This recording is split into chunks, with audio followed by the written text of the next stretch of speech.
Hello everybody, Brian Haire here, and today we are going to be going through a how-to on hand painting balayage.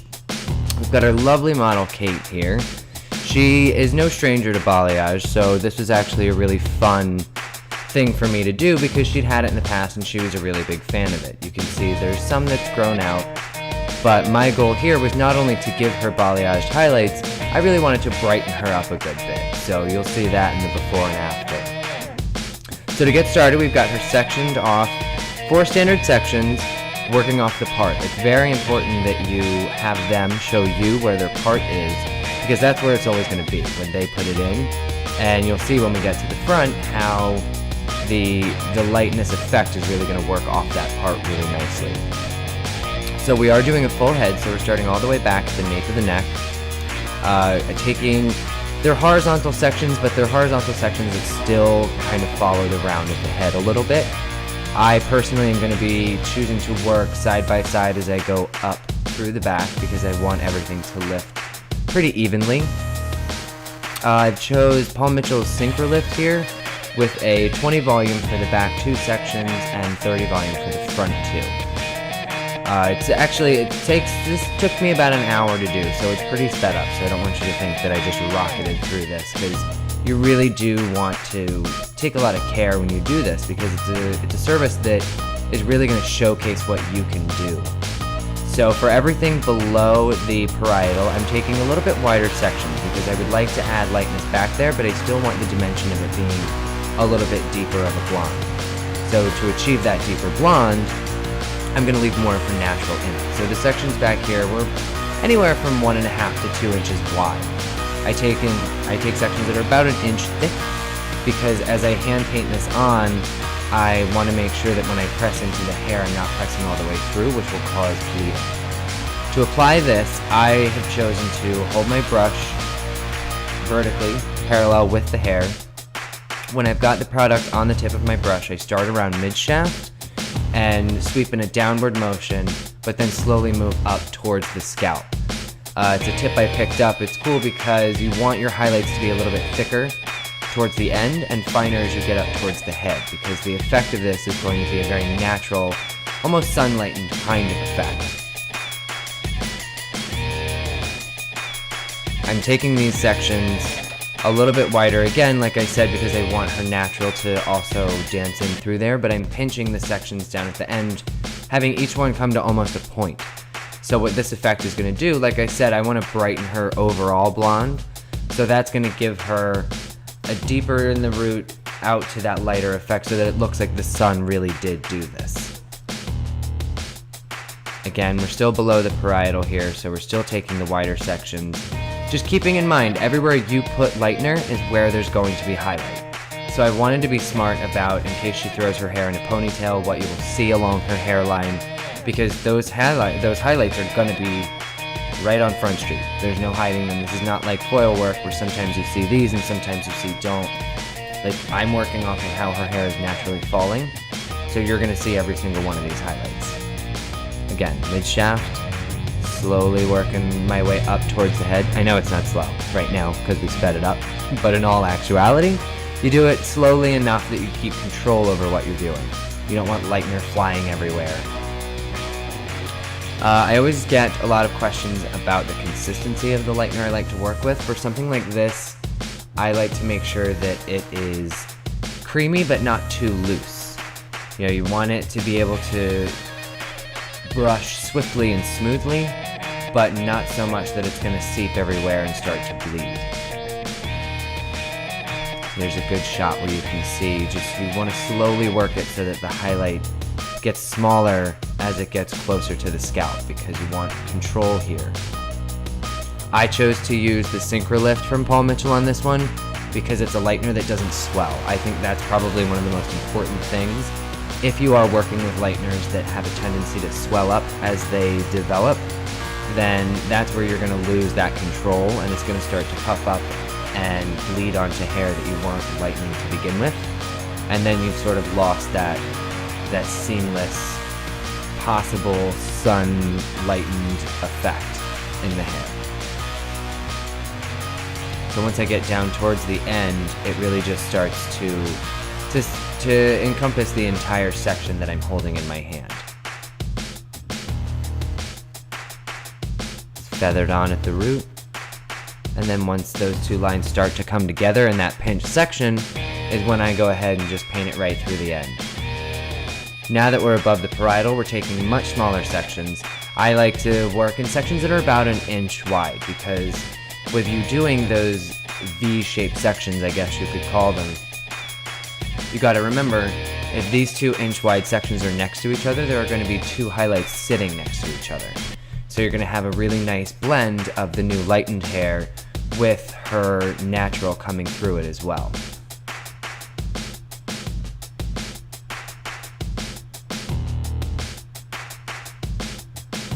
One of the reasons you want to switch to smaller sections once you get above the parietal is because in a natural sun-lightened effect, the hair that's on the top of the head is going to be the lightest.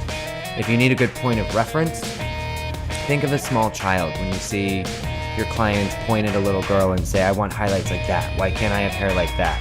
Well, because that's been naturally done by the sun, because kids play outside all day and they have that nice fine hair that naturally lightens. So we're just going to create that look whenever somebody wants it now. So as we move into the top, the sections get smaller because that makes the blonde more concentrated. The very top of the head might be a smaller section that you can't really get the V shape on. You want to just make sure that you don't just leave it out. You know, brush the highlights on. Right here around the face is a perfect example, because Kate, like so many others, has finer hair that never really fully matured into thick hair. So I don't want to leave it out because that'll just leave it dark. So I'm just going to pull that piece out, understand that where I visually put that is where that highlight's going to be, and then just paint it on that way. Where possible, oh, there's Thad. Hi, Thad. Where possible, I still do the V-shaped sections, but then when I get to the smaller little baby hairs around the face, I just go ahead and freehand highlight those. I get a lot of questions about, can you put something in between these sections? Yes, you can. I haven't done it yet because I haven't yet had the need to. I think it's partially the size of the sections that I'm taking, and the fact, if you notice, the section is being held out at some odd degrees. I've never been really good about it, that 45 degrees or 63 degrees, I don't know. But I'm holding the hair out from the head so that I'm not pressing down with the new section onto hair that I've already lightened. You see I've got her head tilted a little bit as I move through the top because I want to make sure I'm not pressing down on anything beneath it. Again, that's also why it's very important to make sure that you don't have a lightener that swells. Not that they're not good lighteners, it just might not be the best one for this technique. Also, since this video, I learned a very valuable lesson.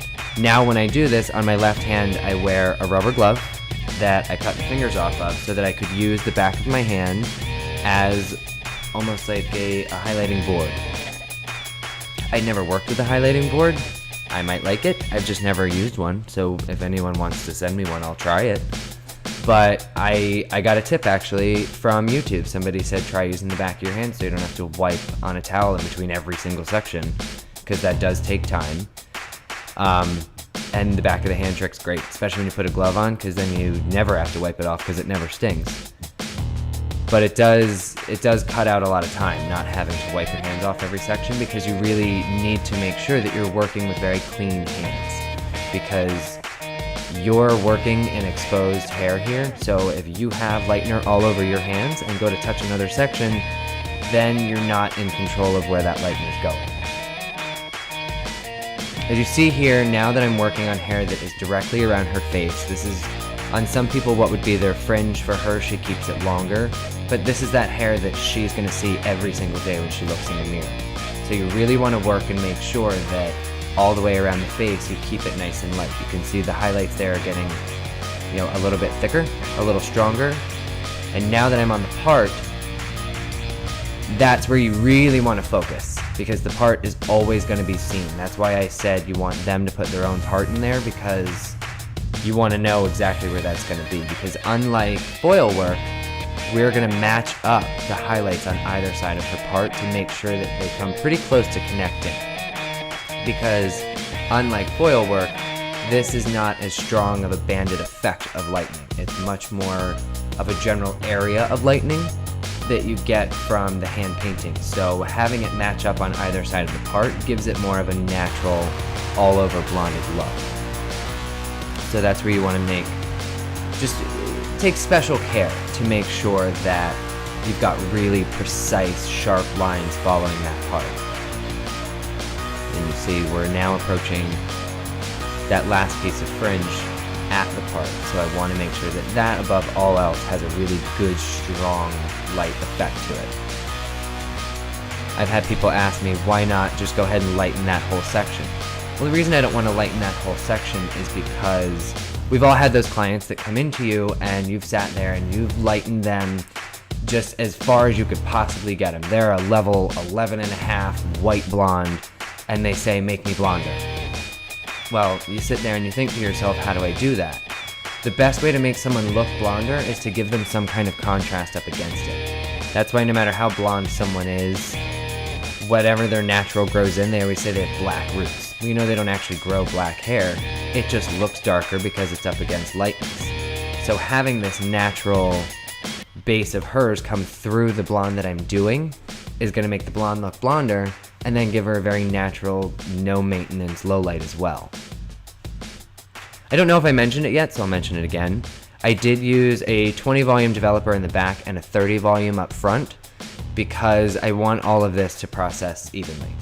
Otherwise, if I had used 20 all the way through, by the time the front was ready to come down, the back would be significantly lighter, and that's not really a natural effect. So here you can see I'm trying to match up the highlights that I've got because I'm starting with each of these sections and I'm showing a little bit more of her part. So as I'm pulling these, I see where the highlight is on the other side and I try to match it up. There's a good highlight right there, and bring it as close as I can get it to the root, and it'll give a really cool dimensional effect that you'll see here in just a second. On the weaker side of the part, I did make my highlights a little bit stronger because I want to try to keep her evenly blonde. So here you go. There was no actual processing time on this. I just watched it until it got to the blondness that I wanted her to be. So you see she was blonde before, but now she's really got a blonde worth stopping traffic for. And she was very happy. I've seen her several times since then. She still loves it, and so do I. So now we've got a new balayage converted client. So thank you guys very much. If you have any questions, please post at the bottom of our video or on our Facebook. And we'll be seeing you soon. Thanks. Bye.